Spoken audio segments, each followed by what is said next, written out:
Oke, kita mulai mengimplementasikan SQL dalam MySQL ya, dengan web server XAMPP, tapi kita fokus di MySQL-nya. Oke, jadi ada dua cara sebenarnya untuk mengakses MySQL di XAMPP. Pertama dengan menggunakan PHP-MyAdmin, ya, jadi ada GUI-nya. Jadi ada tampilkan user interface-nya. Yang kedua itu dengan menggunakan command prompt. Ya, nah pada pembelajaran di video ini dan di semester ini kita akan menggunakan command prompt. Oke.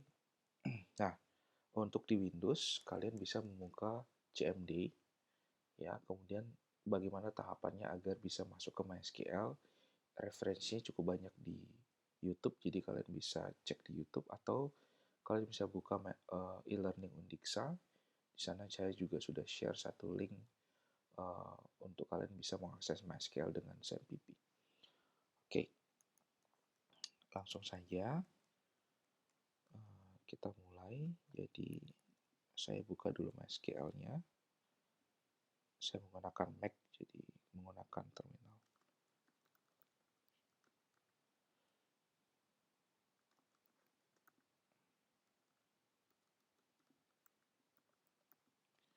MySQL ini adalah executable filenya, kemudian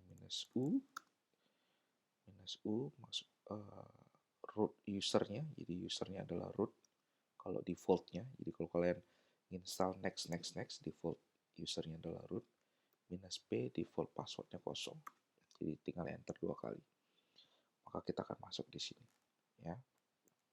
Nah, pertama kita akan membuat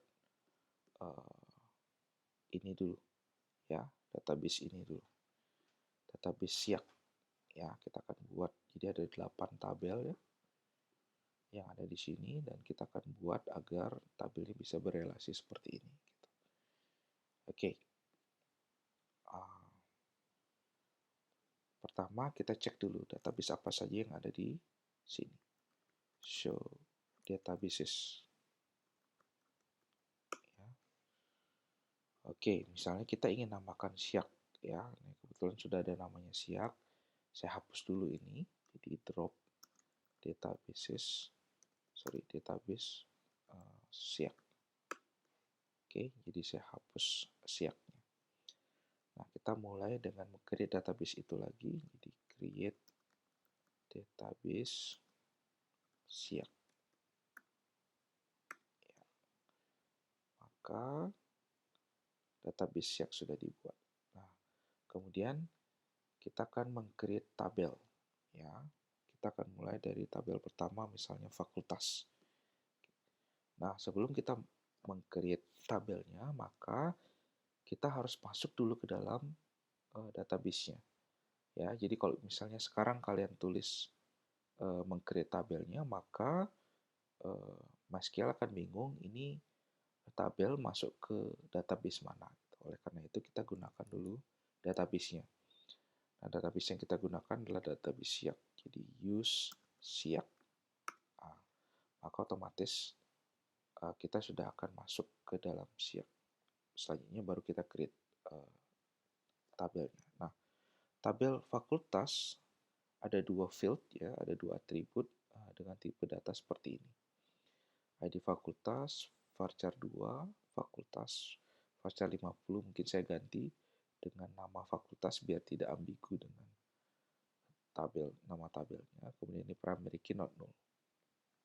Oke, jadi caranya create table fakultas. Ya, saya enter. ID fakultas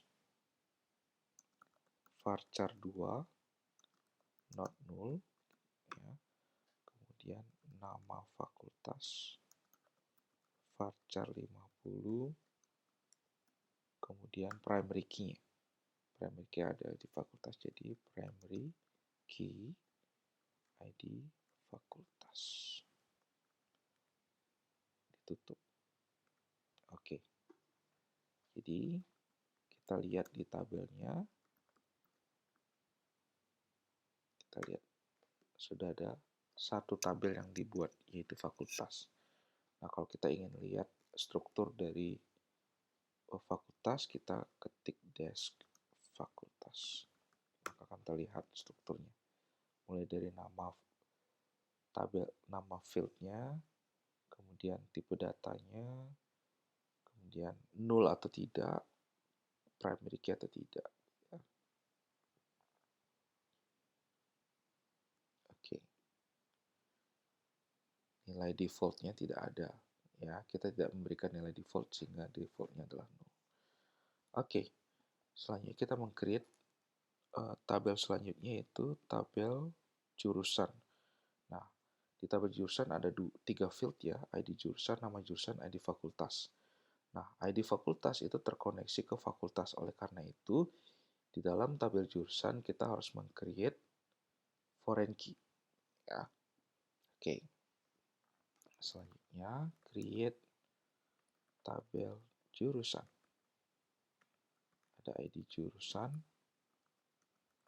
varchar 5, not null, kemudian nama jurusan, varchar 50, kemudian ID fakultas,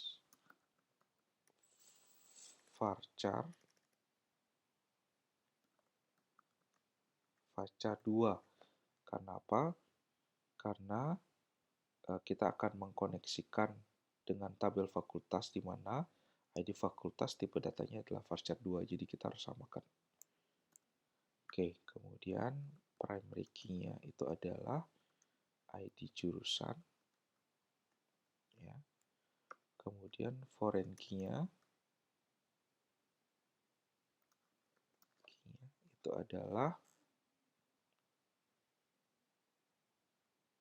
ID fakultas, di mana dia reference ke tabel fakultas, di mana primary key-nya itu adalah ID fakultas. Gitu. Ya, nah, on update cascade.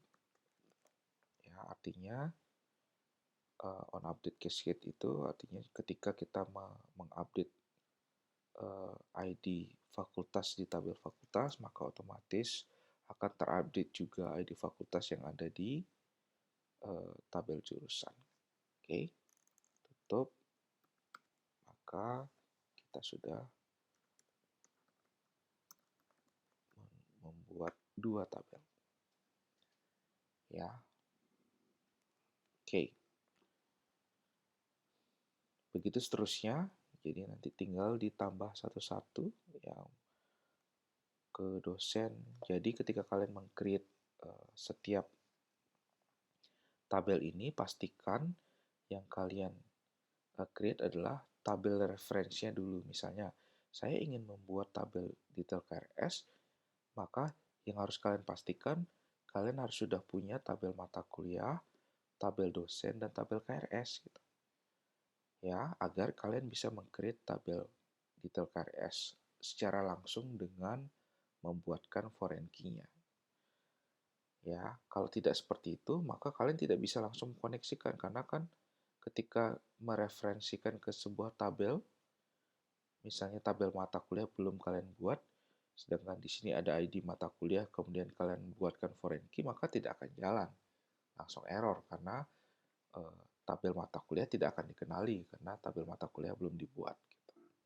Ya, nah dalam kasus ini kalau ketika kita membuat tabel jurusan, maka kalian harus sudah membuat tabel fakultas dulu. Makanya code ini bisa jalan. Ya, jadi query ini bisa jalan. Begitu. Nah, misalnya kita akan menambahkan field misalnya di jurusan. Saya ingin menambahkan field alamat misalnya. Ya, nah alamat posisinya ada di setelah jurusan. Jadi caranya adalah dengan menggunakan alter table jurusan add alamat. Misalnya alamat tipe datanya adalah teks, posisinya adalah setelah nama jurusan. Oke, query-nya jalan. Kita cek sekarang dash jurusan. Oke, maka terlihat alamat setelah nama jurusan.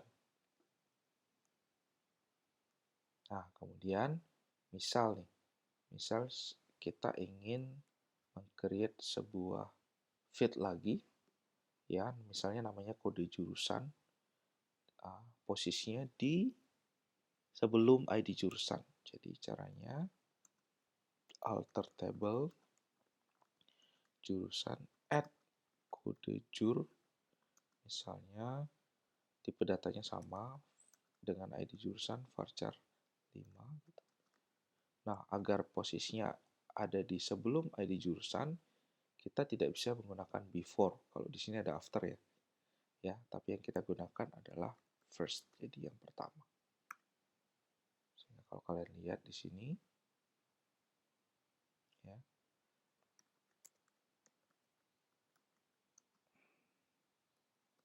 Maka akan muncul kode jurusan di depan. Nah, kemudian misalnya saya ingin mengubah ID jurusan itu tidak lagi menjadi primary key, tapi kode jur yang menjadi primary key. Maka caranya adalah kalian harus menghapus primary key ini dulu, ya. Kemudian baru menambahkan kode primary key itu dengan menggunakan kode jurusan. Nah, itu bisa kita eksekusi dalam satu komen. Caranya adalah alter